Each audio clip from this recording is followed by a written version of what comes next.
Hello people of YouTube, it's Deepak here, and welcome to the DCS news stream. I'm back after my short vacation. I hope that you all enjoyed that tutorial video on the JF-17, all about the air-to-air beyond visual range modes of the radar. I was smiling there because I just saw Tog's message. It's not a tornado, it's a JF-17.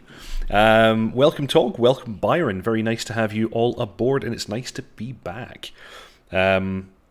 So yes, that's the most recent video all about the JF-17. Next week we're going to look at the BVR engagement of targets using the SD-10 and the radar, which will be kind of like the second half of what I've just shown you.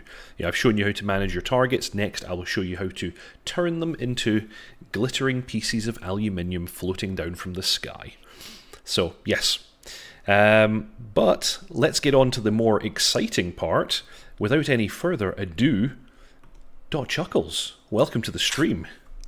Hello! You caught me stuffing sugar into my gob, not just because I'm a fat bastard, but because I'm desperately trying to stay awake. So, well, hopefully you win that battle, sir. The consciousness is useful.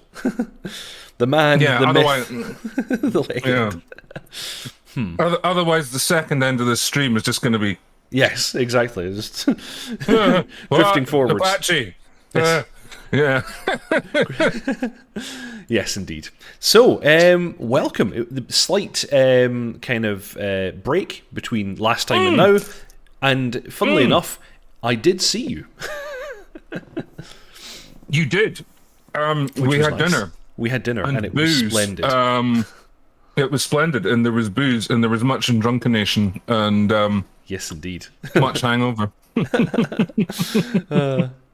Mark S says he hears the Apache is coming. I don't know. I don't know much about that. I don't know. Maybe we some news about that. Yeah. Hang on. Oh fuck! Wait a minute. We do a news show. Yes. Yeah. Maybe we should talk about that. are we the people who are supposed to know about that? I guess. I think so. Yeah. So yes, I guess as always, let's begin with Eagle Dynamics newsletter, which was released yesterday. And the first thing that they call out is the F-16C Viper will receive the long-awaited dual target track radar mode.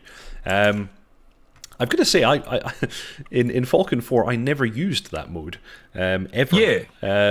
I always just bugged targets. Like, it makes more sense to me to bug targets and then launch against them. I guess the nice thing about dual target track is that it's a range while scan. Yeah, it's a range while scan feature, so you can perhaps use it longer, further out. Sorry. For those of us who are not systems experts, could you explain what dual target track is? Yes, I can. So of course, with track while search, no, it's track while search. I always forget what the acronyms stand for.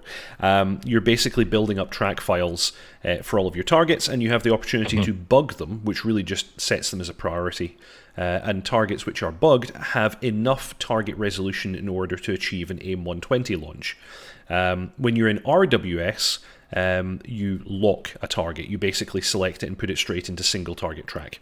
Range while search is a very useful mode because it takes less processing power. You're only displaying raw hits. You're not actually building a track file, and the refresh rate is faster.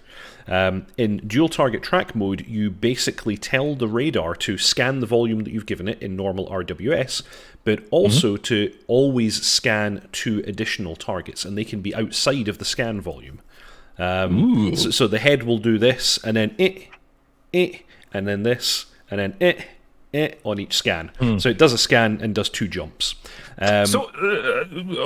Okay. So I've heard that this system, like the use of this system, again, I am prepared to be wrong because I frequently am, that the use of the system is more realistic because apparently TWS is way overpowered in the simulation. Yes. And that in real life, it's nowhere near as good as that. And the dual target track is actually the sort of preferred option because it's a bit more solid and will definitely give you the solution that you want.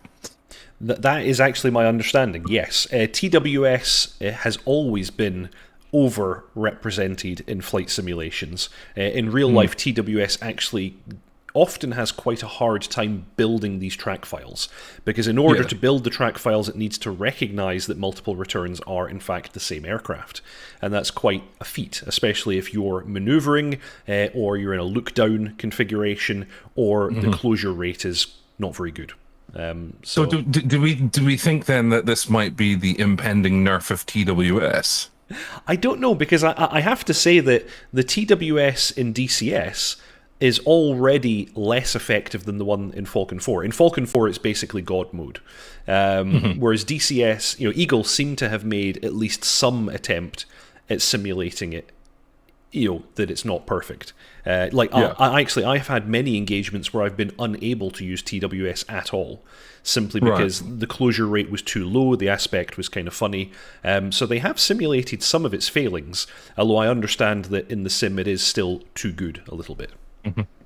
Well, do you know what? That's good. I think it might make some people cry, but I, for one, approve of anything that increases our realism. Yes, and sensible realism. Not stupid realism. Like, we now turn off the screen every 3 seconds to simulate your blink in case you miss a target. That kind of realism, nonsense. This kind of realism, good. Yes, indeed. So yeah, that's really nice. And in fact, our man Matt Wagner made a video all about it. And if I jump forwards to the bit where he starts demonstrating it, you'll see that in fact it really just is the ability to have two targets effectively bugged while conducting a normal RWS scan. It's pretty much as I describe. And I think he even has a little bit further on when he slews he goes ahead and slews the scan volume off to the side, and you'll see the T at the bottom does a scan and does 2 jumps. So that's pretty cool, I would say. It's nice that they've got it simulated as well as that. So yeah, that is pretty much DTT in all of its glory. Cool. Next, the Channel Islands map is currently being prepared for final release, and they'd like to share some of the ongoing progress, and they go into some more detail about that a little bit further down. They also talk about the addition of the snow-covered winter season, which sounds very exciting. New unique assets, including piers, forts, cathedrals, churches, and graveyards, which is where many of us will end up. So we're keen to share our development progress of the HIHADS system for the DCS AH-64D. I think most of us know of it as the Apache. Yes. Integrated helmet and display sighting system allows either the pilot or co-pilot gunner to slave the 30mm chain gun to their line of sight. This allows the gun to track head movements and aim where they look. That's, of course, the killer feature of the Apache. You look, you squeeze the trigger, things go bang. It's a pretty cool thing. And actually, what we'll do is I'll wait until the scheduled time in the schedule to show you all the beautiful videos. Yeah, because we're gonna talk about this in more detail because it's cool. Yes, we are. It's cool AF. Yeah. And in the next Open Beta update, look out for the new S-200 SA-5 surface-to-air missile system. I had no idea that this was coming to the game. This is pretty cool. First fielded in the 1960s, still operated by a number of countries today, it's primarily used to defend large areas from medium to high-altitude bomber attacks. We've modelled the Syrian Army SA-5 system, which uses the STU-68 U-Search radar. Maximum range of 150 kilometers. So, yeah, this is cool. I thought this was the missile that shot down Gary Powers, but I believe I'm wrong. That was the SA-2 that took down Gary Powers. I would assume so. I don't know for sure though. But the SA-2 is well known for its freakish capabilities, but it's very much an analog high machine. Altitude.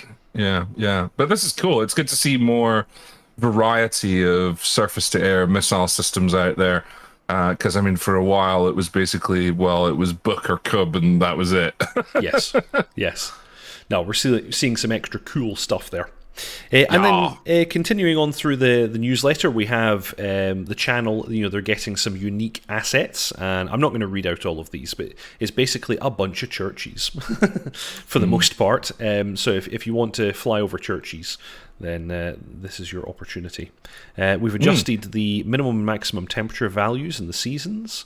Many improvements also been made to trees, settlements, roads, bridges, LOD models, and airfields. Destruction models have also been added. Byron says yes, it was an SA2. Yeah, I thought it was. The SA2 is actually supposedly quite well suited to detecting low radar cross-section targets as well, for some reason, but I don't know why. I wonder if it's to do with the wavelength of its search radar. Probably. Because stealth is only really effective for a specific wavelength of radar. So the B2 Spirit and the F-22 that lords its stealth capabilities, yes, but for only one type of radar, yeah. Which is fine, because that's the kind of radar that lets people know that you're there. So that's the deal. Yeah, stealth is normally effective against search radars, but then once they know you're there and they point the tracking and firing radar at you, stealth is not as effective against those because they're very high frequency. Yeah, I mean, it still has an effectiveness because of radar absorbent materials, but you're right. It's not as effective. Yeah. Yes, so indeed. I would imagine that's the reason that there's some difference with its frequency of its search radar that allows it to detect things like that. The development progress on the AH-64D, they're mostly talking about the IHADs and the IMPVs. So it's the Integrated Helmet and Display Sighting System. This is the monocle that provides image to the right eye. They've done a lot of research, and they're trying to closely match the ergonomics and accurately recreate the view from the pilot and co-pilot gunner positions. In addition to slaving the 30mm... And we've also talked about this, so let's move on. Oh, we have? All right, sorry about that. Yes. Very well. Well, we'll look at the video a bit later then. And then, further down we get some pictures of the S200 and some further details of that. This is going to be cool. I'm actually quite excited about this, and I had no idea this is coming. My current information is that the next open beta patch is going to be on Wednesday. So we'll actually be seeing this quite soon, and I think it's safe to... Well, they say specifically this will be in it, and we're also going to see dual target track in the Viper. So much excite. So onwards to the next thing. We got this cool little video from India Foxed Echo. And let's play this for you all. And it's a demonstration of the communications system in the MB339. Now, I'm not gonna lie to you and tell you that this is the most exciting video I've ever seen. It's a little bit procedural, but it shows off the detail that they've got already in the various radios in this aircraft. They've got the presets working. You see them like zeroizing presets and loading new presets and mucking about with all of the settings of the radios, and they just seem to work, which is kind of nice. Oh, what did I just do? I think I just took the video away from the screen, but it's back now. Cool. So it's looking really, really cool, and I'm quite excited to see this. This would suggest to me that they're making some progress with the MB339. So, and I'm guessing this is all going to work with SRS as well. So I would suspect as much. We've not really had an aircraft so far that didn't.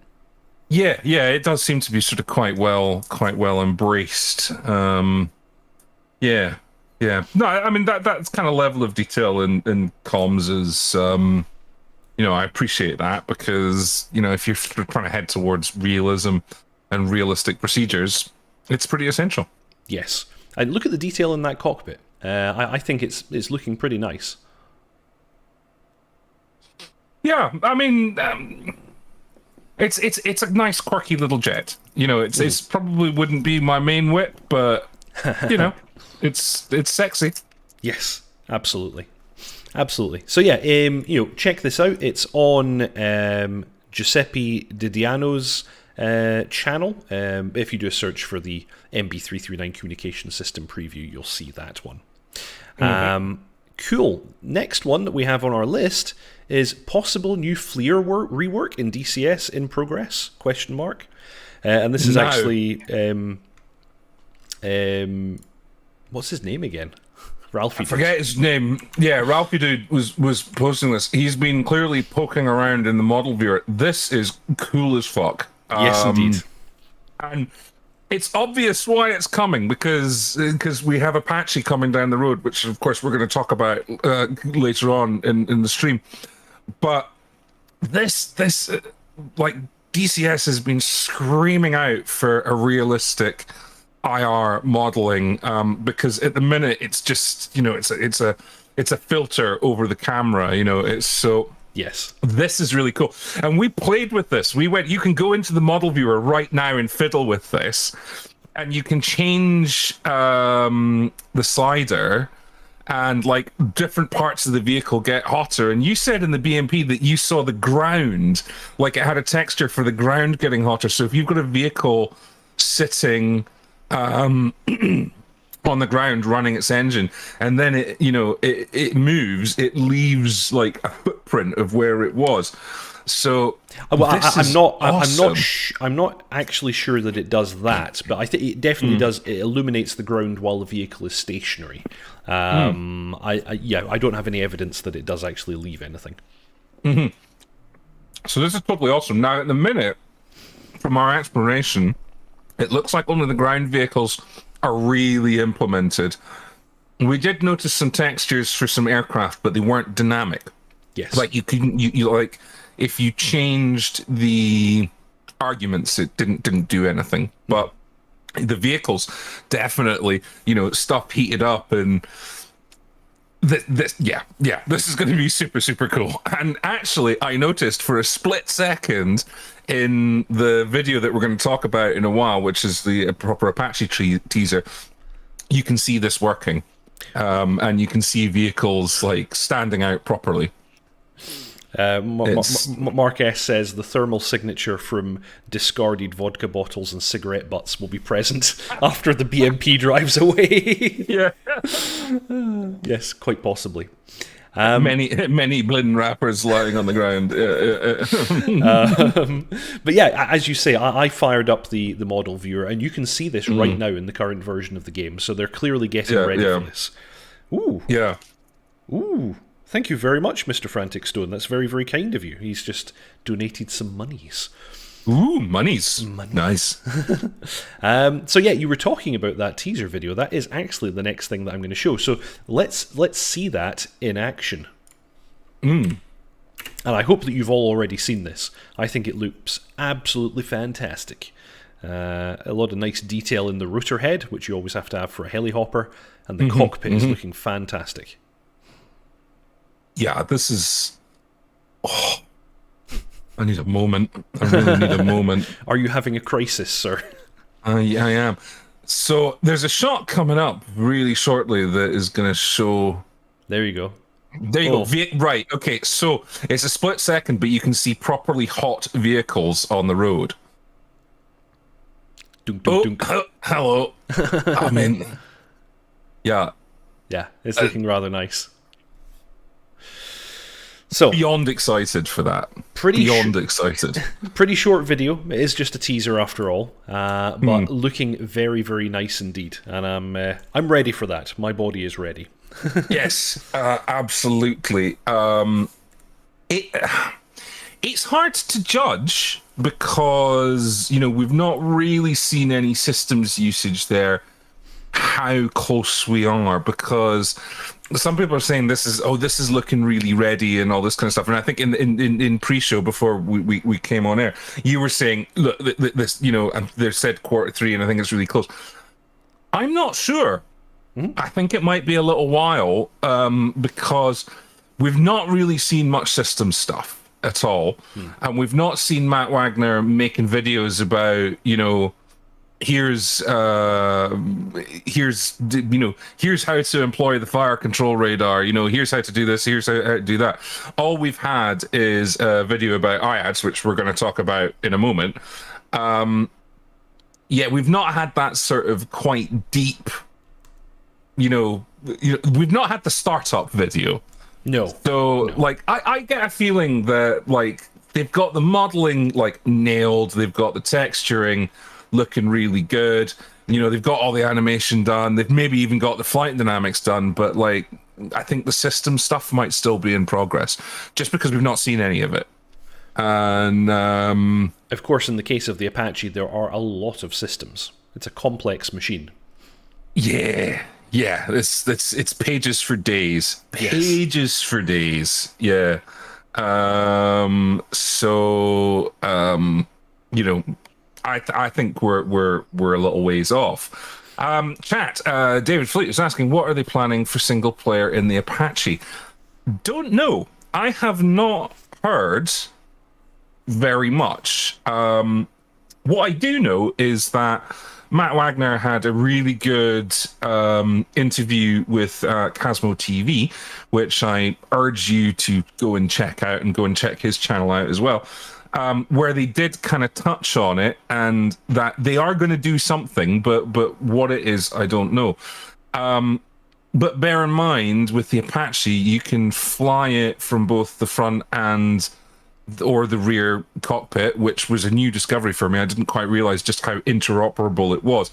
I think the only difference is that in the front cockpit, you can't control the exterior lighting. Oh, well. And I don't know if you can start the APU.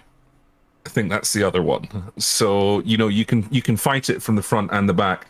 And that Apache crews actually swap about quite regularly. That, you know, one day one will be in the back, and the other day the other one will be in the back, and they can hand it, you know, from and the stick in the front apparently collapses down, although they tend not to do that because they might want it available. But there's a pin you can pull out, and it sort of collapses down out of the way. So yeah, I don't know specifically what the multiplayer plans are for the Apache, but yeah, there is going to be something, and that was sort of what came out of Matt Wagner's interview with Cosmo. I would imagine looking at Piotr, the Petrovich, that's it. I would imagine it's going to be something like that in the first instance, you know. Well, they've developed Petrovich, and I would imagine that most of Petrovich's functions are equally applicable to the Apache. So, yeah, I would be surprised if they don't just reuse that AI technology. Yeah. So it's going to be basic, I would expect, but, you know, usable. That's what I would expect it to be, like, at release, at least. Yeah, yeah. But, yeah, this new Flare stuff, definite improvements. And the thing is, as well, is it's not just going to improve Apache, it's going to improve all aircraft that uses infrared as a sighting system, you know. So like it's going to have benefits in the A10, you know. It's, you know, anything that uses the lightning pod is, you know, yeah, this is a big deal, and it's something that's been moaned about for God, 15 odd years. Yeah, they have, from time to time, they've made small tweaks to it to make it look a little bit better, but it's always effectively just been like a texture filter thing, and it's just not very convincing. Whereas this is far more convincing, in my opinion. Yeah, and the fact that it seems to be dynamic, that you can, you know, you can change with these variables and have things get hotter and cooler and all that kind of stuff. So, yes, round of applause, I think, is deserved. Oh, yes. Oh, and Notam Connoisseur, talks about combined arms. And that's a very good point, of course. It will make combined arms better, because the thermal sights and tanks and things like that will be you know, able to be better used. Yeah. So, onwards. Next, this is one that you pointed out to me. I actually hadn't seen this. Stormbirds have an article. Russian language interview reveals new DCS details, F4, World War II, Marianas, and more. Yeah. This is really really interesting stuff. Just let me go and bring the page up. So, there has been some issues with the translation of this, because initially the excitement was there's an F4 Phantom coming and soon, and then somebody looked at the translation again and went, oh no, they're talking about the Corsair. So that was a little bit sad, but interesting little nuggets of information in here. You know, for example, H64 still on track to be released this year, so, you know, it's coming. Yes. But talking about the subject matter experts for the Apache, they say they've got more than 15 SMEs working on it, where they were saying only a typical Eagle Dynamics module has 2 or 3 SMEs assigned. So they have a vast wealth of knowledge going into the Apache, which sort of really makes me think that, you know, the Apache module is going to be something special, because they've never had so many people who are steeped in the platform working on it. Yes. Saying other things that came out in this interview that we've got from the English translation of it is that at the moment, no third-party modules are queued for ED's review certification. They haven't seen Kiowa or F15E yet, so they have no idea of the current status and quality. I shed a tear when I read that bit. That's sad. I was hoping that Kiowa was in the pipe. Yeah, I know. It would, because an Apache Kiowa release at the same time, like. Oh, there is. I can only get so erect. Yes, indeed. Yeah. Now, this was a little throwaway thing in the translation, but GCI/AWACS module. It's on the wish list, but it's kind of challenging maybe someday. So they are looking at the possibility of somebody sitting in search radar and directing aircraft. Now, yes. Fine, we have Lot ATC that is kind of going to do that. But yeah, that would be really good to see ED turn their attention to it. And it's nice that it is on their radar. See what I did there? And obviously saying that VR is now a priority task for ED to make it significantly better. Which I'm kind of surprised at, because I think probably VR and ED is one of the best implementations of virtual reality we have. Yes. Clouds aside, clouds are gash in VR in DCS. So I'm surprised that they're saying, you know, oh, we're going to make it significantly better, because I think it's pretty damn good as it is. So, you know, that's great news for those of us that use VR. Also talking about an updated manual for the mission editor, which I know is probably going to be really valuable to a lot of people who are wanting to make more dynamic content to fly in. In development, improved infantry models with new animations, improved infantry pathfinding logic. We're actively training our paratroopers right now. Now, there was a World War II channel map video that I saw recently, and I don't have the link for it, that saw some of this new troop tech. And it looks really good. They look like proper animated figures. You know, when they get shot, they don't just go... Yeah. You know, as they sort of you know, stumble, fall down in different ways. And again, you know, when with Apache and with how Apache interacts with troops, this kind of stuff is really valuable work. So good to see that it's happening.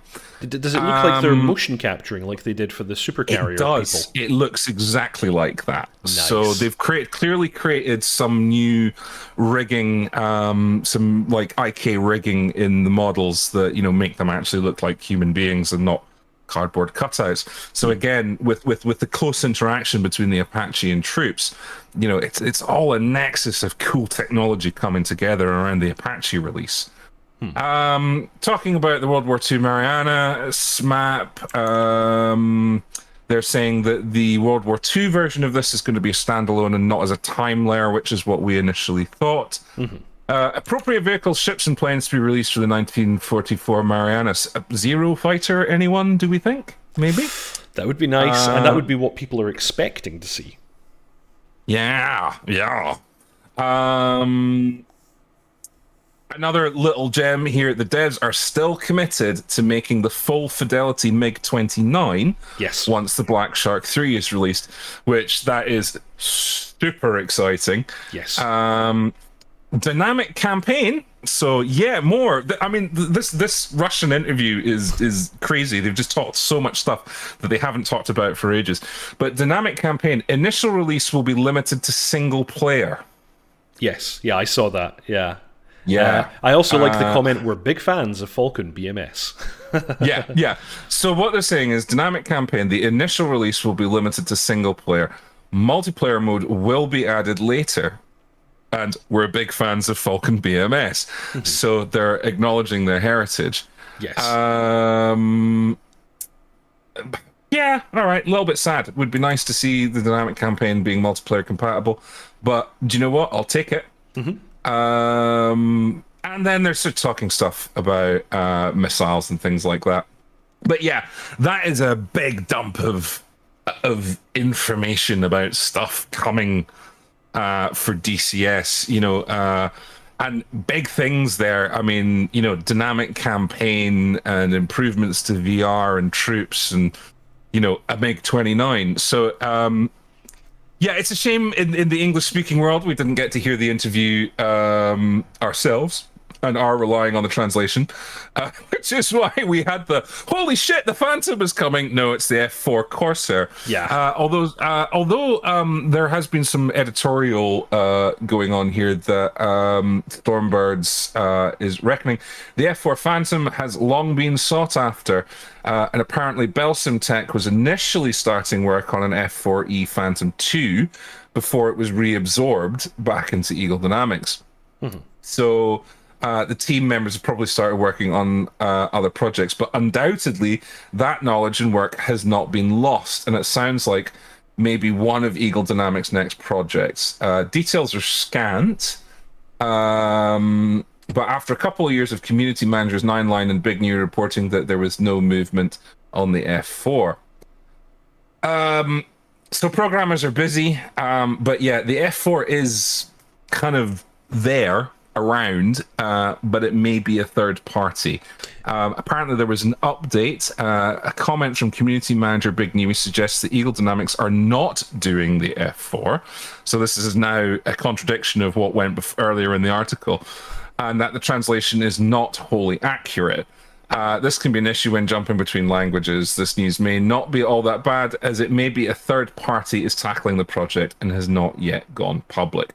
So basically, the F4 Phantom is a phantom. We don't know. Har har. And talk, yes, Corsair, don't care. Phantom forever. I absolutely agree. I would love to see the Phantom come to DCS, the natural predator of the MiG-21. So it does sound like that, yeah, the F4 Phantom is kind of twisting in the wind a little, but we'll never see.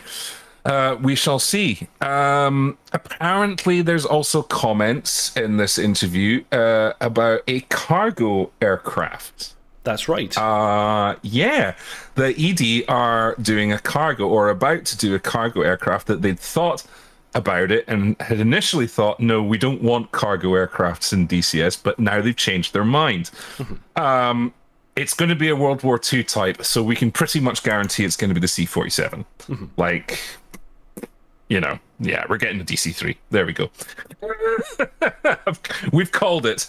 Which is fair enough. My grandfather flew on those during World War II, so that's a fantastic, very interesting aircraft for me. Yeah, DC-3, C-47, absolutely brilliant. I'll fly the heck out of that.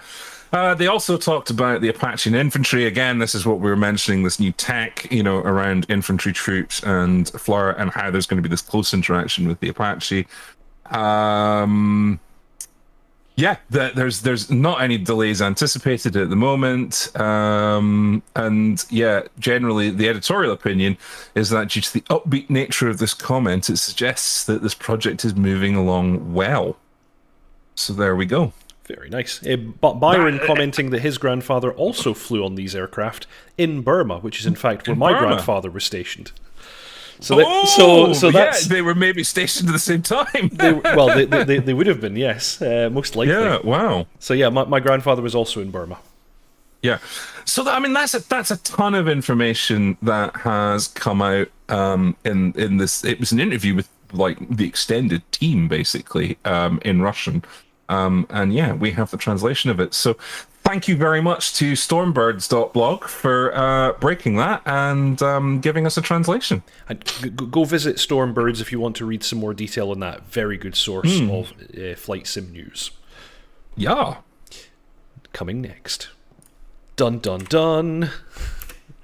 We have the demonstration of the iHads that Matt Wagner put up. Oh, this is the shit! Yeah, this is really, really nice. Looking very good.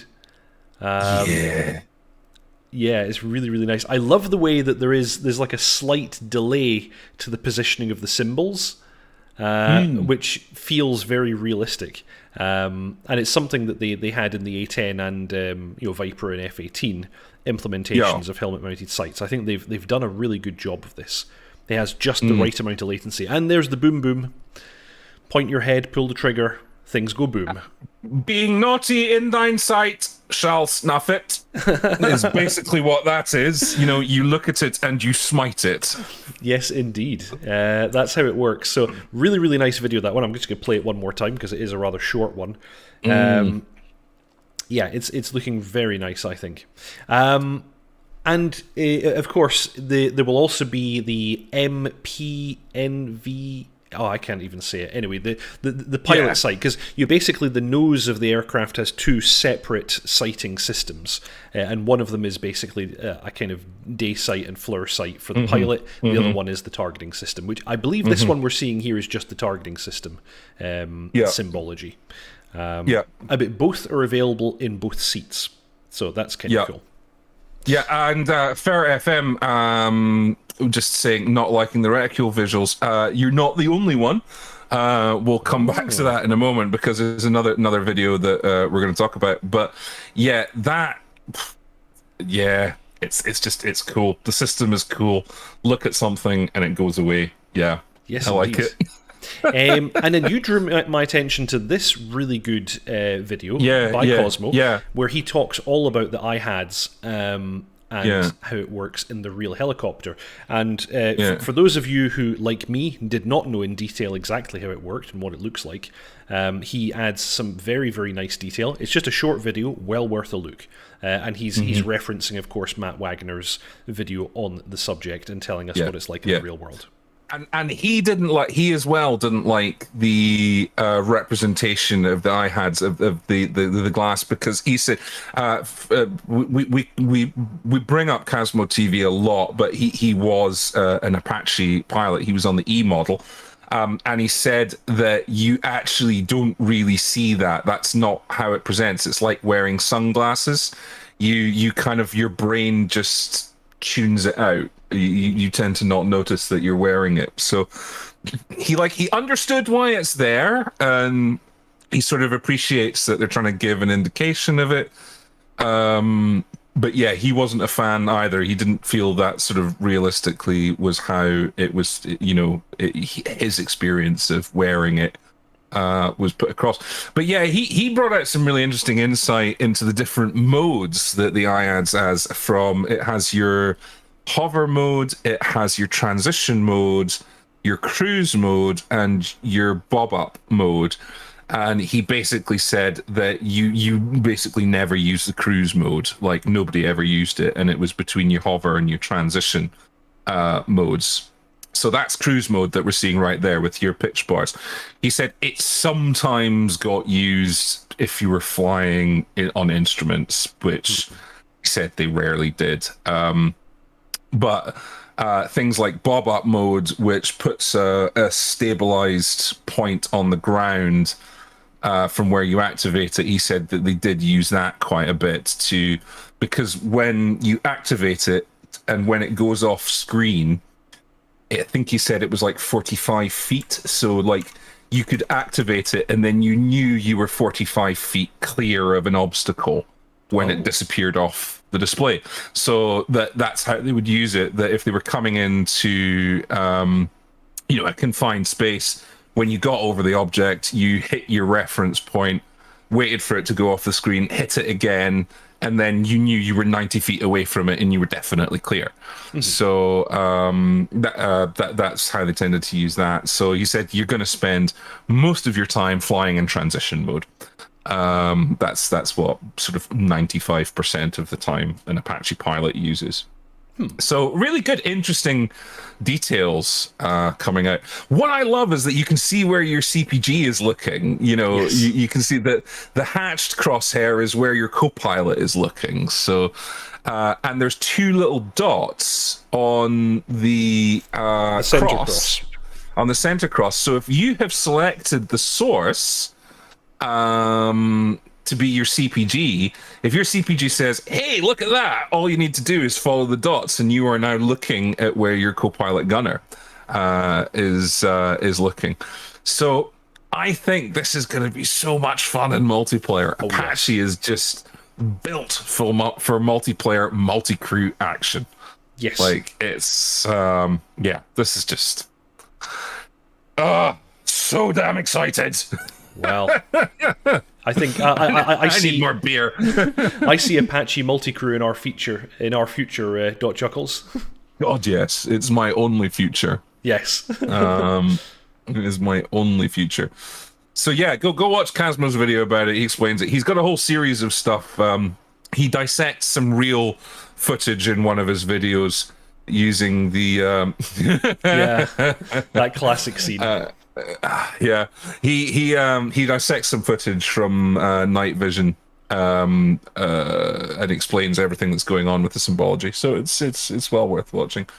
Yes. So in order to train out our eye dominance, like Nick Cage and Firebirds, we will have to drive around in a Jeep with some panties on our head. Yes. And that is what I will tell the police. That's exactly. That's what I'll tell the I'm police. just in preparation for the Apache module coming out. Fair FM is asking us if we've seen the work they're doing with cannon bullets on water. I did, actually. I saw that video earlier on today. It's pretty damn cool. I didn't see that. Yeah, much more realistic splashes and the way the splashes join up. You know, if you... it looks a lot more like footage of strafing from World War II, you know, against ships and things like that. It just looks a lot closer. So, okay. That's good, and that is one of the things they mentioned in their kind of 2.7 roadmap, is that they were going to be looking at that. So that's nice to see.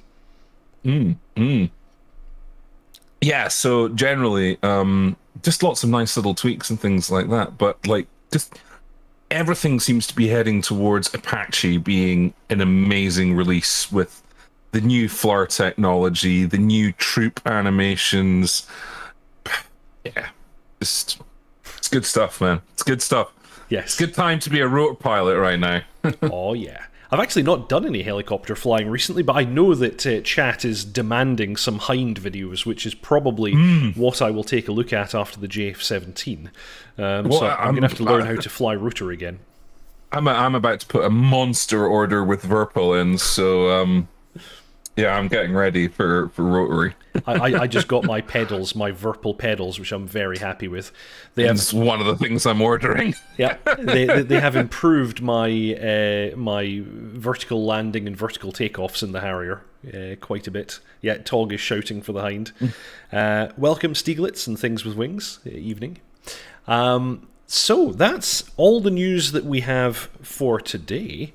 But I think we would be remiss if we didn't, as always, take this opportunity to call out the virtual Air Force. Yes. Well, we did miss our link about the Gazelle update, but are we just not talking about that? Whoops. Actually, you're right. I did. Yeah. I was very interested to see... I think it was just a couple of days ago that the Gazelle is actually getting an update for the first time in a little while. And there's some smaller items in there, mostly updates to the RWR, but there is some other stuff in there too. I'm actually just zooming in so I can read this. It was, sadly, they didn't post it on the forum. It was an image that someone took on their Discord that I've got to read from. Apparently there's going to be new pilot models. There's the Vivian camera will now be visible from within the cockpit. What else have they done? Improving the downwash effect. VR compatibility for the helmet visor. I'd actually never noticed a problem, but anyway. And then, a bunch of updates to the RWR. So really nice to see that Polychop are still working on the Gazelle. It has been a little while since they've done stuff with that. Interesting things, basically saying they've taken on a new programmer, but that basically the reason for no updates is because their head programmer is away building the Kiowa. So that would make sense. So the Kiowa is happening. Yes. Channel Right, thank you. I enjoy making the JF17 videos. What collective are you going to be using? Asks Norman. I will be buying the Verpal collective with the throttle twist, so the pro one. It would be really good if they released the Black Hawk collective grip, but that's not coming for a while. So I'm just going to be getting the standard one that they're releasing at the moment. Speak to Shadows before you buy it. He has thoughts. Does he? He has thoughts. You should definitely speak to him. Can we share those thoughts, or are they private thoughts? They're not exactly private thoughts. He complains about the way it operates in the Huey in particular. He says that you can't do a realistic startup. You know, it has the idle cutoff lock with the push button, just like the real Huey does. He says that moving it out of the cutoff doesn't actually move the throttle out of cutoff. You can only do that by pressing page up, and then you can start using the axis as normal. Now, so I would have a chat with him about that, because of course that's a bit rubbish if that's true, but it might just be a limitation of the Huey module as well. I don't know. Yeah, I mean, that's a fairly specific use case, but I guess it is the sole purpose of that throttle grip. So if it's useless, then maybe you go for the standard collective. I don't know.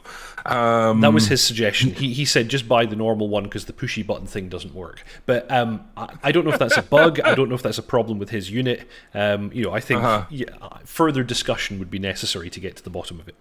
Well, one thing I know about Verpal is that they have very good customer service, and they're very active with their customers, and they do iterate their products. So it might be something that they fix. So yes, absolutely. I will indeed speak to them before I make the purchase, because it is quite a pricey bit of equipment. And I think if you I think you can save like €100 if you don't go for that version. Yeah, it is significantly cheaper. Yeah. So, and the other thing I'm going to be purchasing basically for the Apache, because I have some nearly 20-year-old Cytec rudder pedals that have done great service, but they are kind of now needing to retire and go at the boneyard. And I'm going to be replacing them with the Verpal rudder pedals, which you have recently purchased. Care to tell us how they are? Absolutely bloody brilliant. Now, I'm going from exactly the same pedals as you. So you're coming away from... The Cytec pedals, let me start by saying, are fantastic. And I think I've had mine for about 16 years. And right up until a couple of weeks ago, they were still working perfectly. A couple of weeks ago, they went ping. I lost one of the springs, and I decided to buy the Verpal pedals.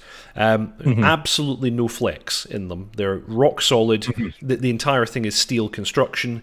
Really, really smooth, like ridiculously smooth movement. They have rollers, the bearing kind of rollers inside them, which means the movement back and forth is crazy smooth, fully adjustable, both the center detent, the style of the cam, and the spring tension.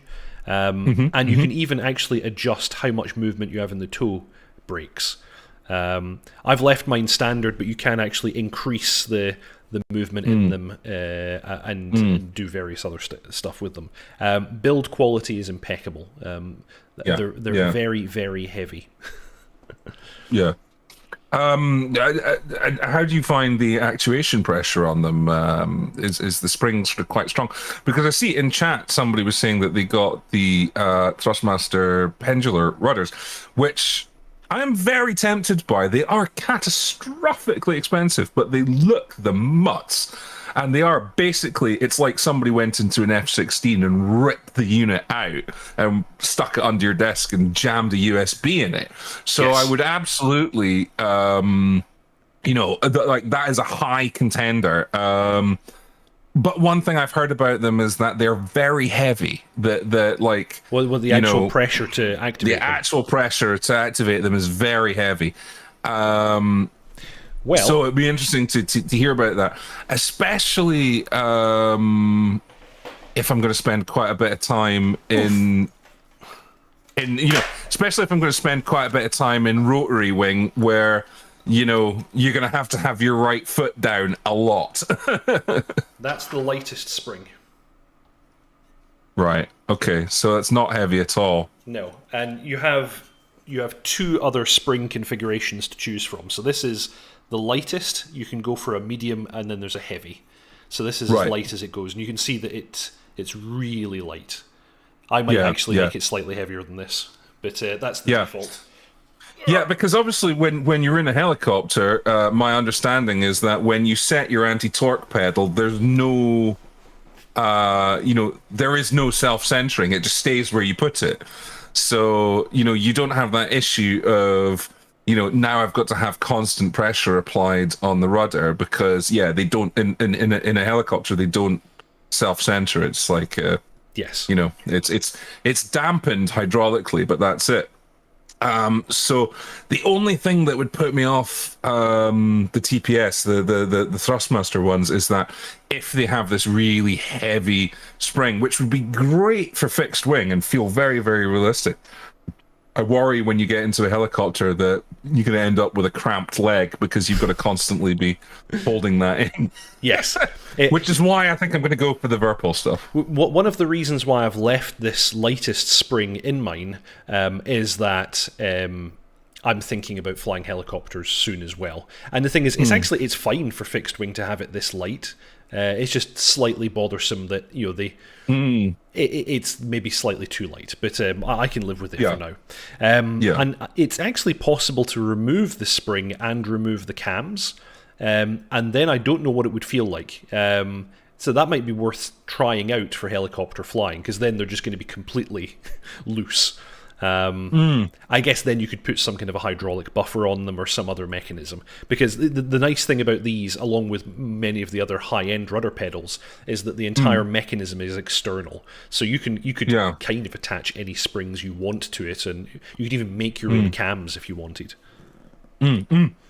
Yeah, and that's attractive, because chat is just saying that apparently you can swap the springs out in the TPRs, which is really good, but you're going to have to start opening stuff up, and, I'd need to see how the mechanics of that works, but, with the Verpal stuff, it's all there. Motorcycle steering dampers, that's what a lot of people use. And you can go on Amazon and you can buy a steering damper for about 30 quid. So, it's all standard connections as well, so you could try that. That sounds like a pretty good option. That's a nice idea. But in short, I'm extremely happy with these pedals. So, well worth the money. Well, there we go. Yet again, our shilling for Verpal continues. We aren't sponsored by them in any way, shape, or form. God, I wish we were, but they are. They just make really damn good kit. My entire setup is now Verpal, and I wouldn't go back. It's pretty good. But back to what we were talking about, the Virtual Air Force. As always, I want to do a quick call out. Myself and dotChuckles are founding admins of the Virtual Air Force. We're always looking for more people to fly with. We currently have 2 Squadron VAF, which is flying F-16s, and we have 3 Squadron VAF, which is flying Harriers. We will shortly be starting up an F-18 squadron, and I've heard whispers that dotChuckles might form the Apache wing. Yeah, 6th Army Air Corps. Yeah. Yes. Yeah. No, it's been good. We've experienced quite some growth, actually. We've had lots of people stop in on the Discord and sort of just say hi and things like that, and that's fine. But for every sort of good few folk that have stopped in and said hi, we've had at least one that's stopped and flown and has stuck around, which is great. Yes. And you know, it is also nice just to have people and say hi to people come and say hi to us. So, you know, come check out our Discord. Absolutely. You'll find the link in the show notes below. Please, all are welcome. Come in, say hi, and if you do feel like flying with us, that'd be fantastic. Absolutely. Cool. And then, as always, I want to shout out this fine gentleman's Twitch channel. Yeah. I assume you've not had that much chance to do any streaming recently. Dear God, no. That's been the case for quite a few months. Work is an ever-present thing, which is why I'm chugging on sugar and beer to try and stay awake during this, because I think this week I worked 75 hours, and the previous week I was pushing 90 hours, which is not great. No, dearie me. But I hope that our evening out was some kind of respite. I very much enjoyed it. It was, yes. That was a hell of a lot of fun. Me, you, and Frantic drinking beer, cocktails, and enjoying fine foods. It was great to have you over again. Absolutely fantastic. And of course, there's me, Deepak. I run this channel. I do post a tutorial video every Saturday at 7:30 p.m. CET, and follow up with the DCS news, which just happens to be this thing you're watching now, in case you drifted off at some point. Next week, I'm going to be uploading the next JF-17 video, which will be all about how to engage BVR targets with the SD-10 missile. It's a medium-range, semi-active radar missile. So that should be a bit of a laugh. And Tog is asking if there'll be more Tarkov soon. Of course there's going to be more Tarkov. I will, as usual, I'll probably stream Tarkov at some point during the week on this channel also. So that's pretty much everything we have for tonight. I think so. It's been a packed couple of weeks of news. Yeah. Really, really exciting stuff, and it was nice to have a little vacation, but I'm now back, and you're going to see me each Saturday night just like this. So, if you haven't already, please subscribe, like, and comment. It's a really big help to the channel, and fly safe. And I'll see you all next time. Ta-ta.